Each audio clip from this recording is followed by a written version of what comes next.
Greetings, fellow men. Servus Männer. It's Red Bull Germany again, and today I want to talk about the choice that young men these days have to make. The choice between achieving their dream or their destiny or achieving great things, or just being in a good place in life and a relationship with a female.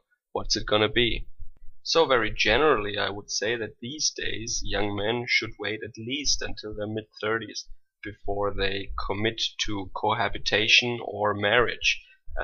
The best thing is, of course, if you are concerned with keeping what you earned and with self-preservation, to go completely Mgtow. That is, of course, true these days. But even if you want to marry, or if you want to have a woman in your life, if you want to get anything done in your life, in most cases you would have to spend your teens and your 20s pursuing your goals, building up skills and building up a career and some sound finances. Now, me personally, I did not have this knowledge back then, but as science was my first priority, I was naturally put into that position because my girlfriend that I met in high school actually was very dissatisfied with the fact that I spent so much time in the library and in the laboratory. So in the end, she actually broke up with me. She said we want different things in life. I was heartbroken at that time, but I would never have compromised on my pursuit of science. So in retrospect, I think I was lucky that she just moved to another target and did not try to get pregnant and put me in baby jail or something like that. So in the beginning of my 20s, I was single again then and could focus completely on becoming a physicist. So, and as I was a nerdy little science geek, I was probably shielded naturally from the temptations and from the dangers that dating brings along in this young age. So I could actually realize my dream and become a scientist. Now, it doesn't really matter what your goals are. The fact is that in most cases, anything that is worth having demands a lot of hard work normally. Any career, any skill you want to have requires a lot of training and in-depth studies probably. Or just building a network, building a company, all these things require a lot of investment of time and effort. Now, the reason why I want to talk about this topic is actually twofold. So first of all, the other day my wife called me and then she asked me out of the blue, "Husband, why was Jesus never married?" And that is a peculiar question, especially because it is very early in the morning for her and very late at night for me. So just like a lot of other Japanese people, my wife has some rudimentary information and knowledge about Christianity because she went to a Christian school for a couple of years. So she knows about the Old Testament, the New Testament, the Bible and Jesus and all that stuff. She basically knows something about it. Not so much about Catholicism, but about Christianity in general. She knows quite a bit actually. So she asked me that question and I was taken aback a little bit. I didn't know how to answer. So first of all, I gave her the usual bullshit that he knew that he was going to die and that he couldn't provide for a family and that because he will die early, he would be a crappy father and basically just make a single mother out of his wife. But then she doubted that he actually knew from the very beginning that he was going to be crucified. And that is actually true. I think if you read the stories carefully, you will see that he did not know from the very beginning that he has to die, I guess.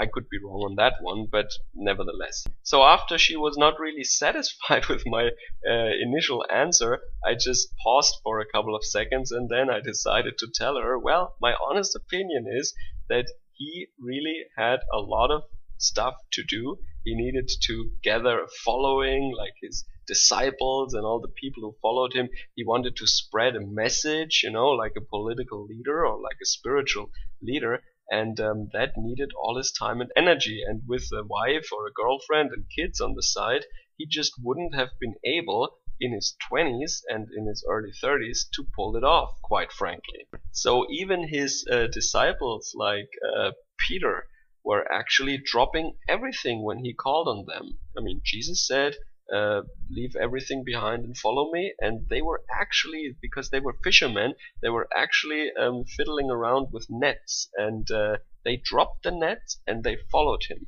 So I don't know if this is just a nice story or this is actually an account of what happened, but the authors tell us that they literally dropped everything that they were doing at the moment and followed Jesus. So that is some dedication to the cause right there, huh? And she actually accepted that answer. She actually thought, yeah, that's probably true. He needed to concentrate on what he did, just like you did, right? Yeah. So she was actually able to understand that. And she actually did the same thing in her life. I mean, she also wouldn't have gotten to where she is in life now had she had children earlier. And I hope I didn't trigger any atheists now by mentioning Jesus and the Bible. It is just that, yeah, I was brought up Catholic, but I consider myself more an agnostic now. I'm not really a conservative Christian by any means, and I think spiritual ideas should remain private for the most part. But nevertheless, I think that religious texts and ancient stories, mythology, and so on are very rich sources for knowledge about mankind and about life on Earth in general, because these people observed societies and mechanisms and patterns that they see in people and their relationships and their interactions very precisely for a very long time, and just without science or a social science background or psychology background, they still wrote down these observations and they turned them into stories. So at this point in time, in the year 2017, I don't think it makes a big difference whether or not Jesus was an historical figure or he was just a fictional character. It doesn't really matter for us.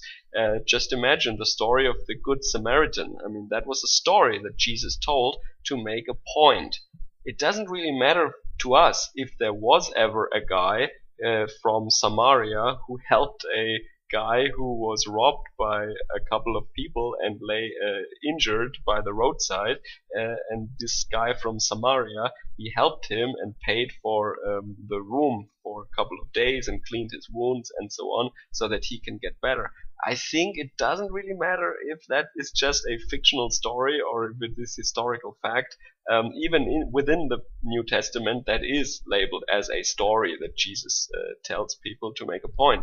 So it doesn't really matter, I think. So even if you believe that Jesus never really existed, because we don't have any crucifixion records from a Roman scribe or historian, nevertheless, the stories that you read in the Bible are still very interesting and very relevant sometimes. Now, the second story that comes to my attention regarding making a choice between your mission or your things you want to accomplish in life and a relationship or the foundation of a family is, of course, the golden one. Now, he's of course not Jesus, but he's maybe a demigod, I don't know. And he also doesn't regard the cross so much. He holds the hammer of Thor in high regard. And he recently also had a breakup with his girlfriend.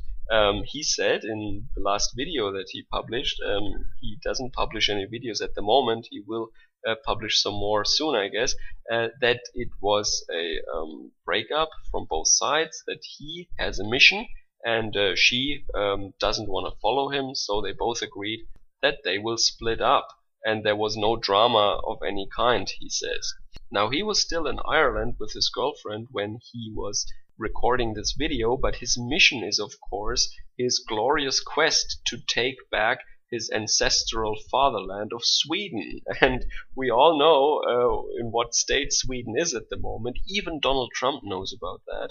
And despite of all that the feminist government of Sweden tries to tell you at the moment, Sweden is really in dire straits. And I can only wish the Golden One best of luck in his endeavors to uncuck Sweden and take back his once glorious fatherland. So just like Jesus, he is also on a political mission and a spiritual mission, I think also, as he would probably also call it.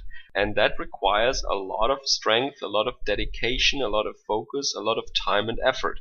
And quite frankly, I think he made the right call, that he had to make a choice now between a relationship, with all the duties and responsibilities and all the hoops you have to jump through that this comes with, and his mission and his love for his fatherland is, of course, his biggest priority at the moment. And I think there is only space in his schedule for one mission, and that is saving Europe and Sweden. Now, he also, I think, tries to gather a group of followers around him who will spread the message of the um, glorious pill, as he calls it. So that means that young men should train and read a lot of books and develop their character and develop also a healthy love for their country and their culture and their people. Now, I know that a lot of people might see him as a caricature or just a nutjob right-wing extremist, but when you just take the message for what it is, I think I can agree with most of the things he said. A lot of men these days, or young men, are too weak, so a little bit of training would also be good for their minds, actually. Something that the East Asians and the ancient Greeks already understood, that there is a lot of feedback mechanisms between the body and the mind. And a healthy body, especially for young men, is really required to build a healthy, strong character. I would totally agree on that one. And reading books, I think, is a really important message for the youth of today. I would say a lot of quality books, books about economics, books about history, about philosophy, about politics, that is really essential in this day and age. And if he can get young people into reading more serious books, aside from all the distractions of our postmodern world, I think that can be a good contribution for our countries, for the European continent as a whole. So I have to say I wish him luck.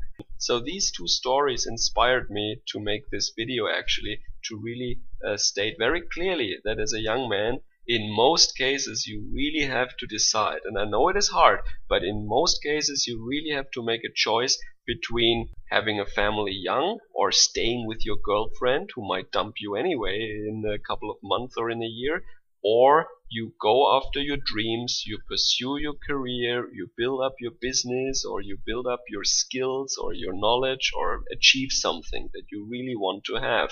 In this day and age, and in former times, it was different. I will make videos about that. In former times, it was a totally different story. This is a new phenomenon, and maybe in the New Testament, in Jesus's era, it was already the same. But I'm just gonna tell you, in the Middle Ages and in the Renaissance, this was different. As the story of Jesus and the Golden One clearly shows, you have to make a choice, and you have to choose very wisely how you use the 24 hours in a day that you have at your disposal. And there are really limits of what you can achieve within 1 week or in a certain time span.